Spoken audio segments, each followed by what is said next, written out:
You know, I guess one person can make a difference. Enough said.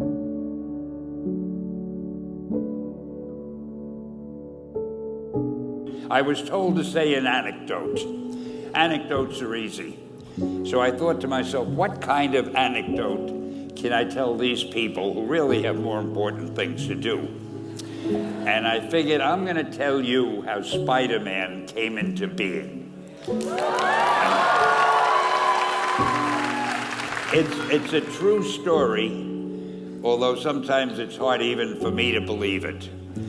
But we had already done the Fantastic Four and I think maybe the X-Men. I can't remember the order, but my publisher came to me and he said, Stan, I want you to come up with another superhero. So I said, okay, went home, and when my publisher said do something, I'd better do it because I wanted to keep my job.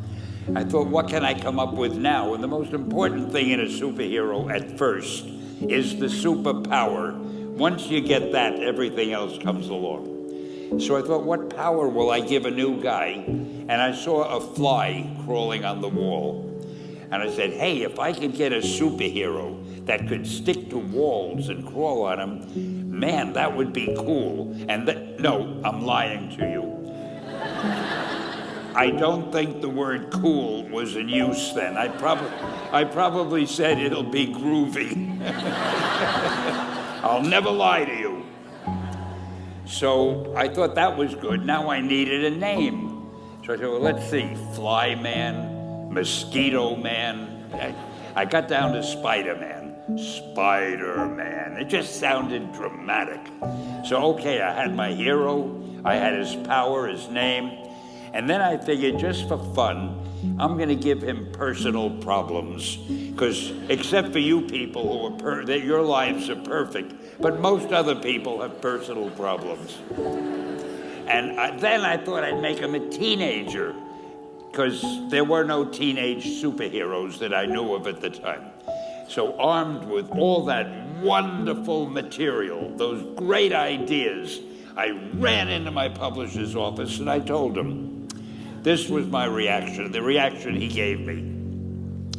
Stan, that is the worst idea I have ever heard. First of all, and he started to give me his, because he's a very logical man, very intellectual.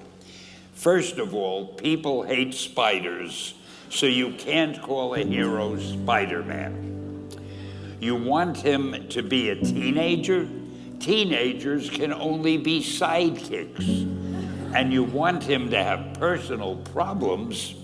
Stan, don't you know what a superhero is? They don't have personal problems. Well, I left the office disappointed, but obviously a much wiser man. And I couldn't get Spider-Man out of my system. So we were about to kill a magazine. I think it was called Amazing Fantasy. It wasn't selling well, and we were sending the last issue to press. When you do the last issue of a magazine, nobody cares what you put in it because the book is dying. Just to get it out of my system, I put Spider-Man in Amazing Fantasy, featured him on the cover, forgot about it. A month later, all the sales figures came in. My publisher came racing into my office. Stan, you remember that character we both loved so much, Spider-Man? He said, let's do him as a series. Now, why am I telling you this? Besides the fact that I have to kill a little time. If you have an idea that you genuinely think is good, don't let some idiot talk you out of it.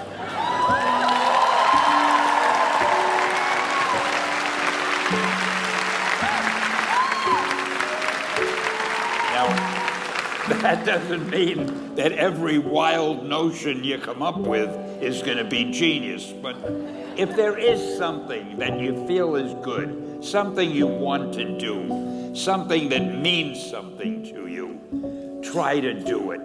Because I think you can only do your best work if you're doing what you want to do, and if you're doing it the way you think it should be done, and if you can take pride in it after you've done it, no matter what it is, if you can look at it and say, I did that, and I think it's pretty damn good, that's a great feeling. I'm Stan Lee. I've been writing stories for the young generation for the past 30 years. During this time, I think I've learned a lot about what young people think. More importantly, I think I've learned a lot about what young people are. We're going to try to present a voice that somebody will listen to. The voice is needed. We hope it will be ours.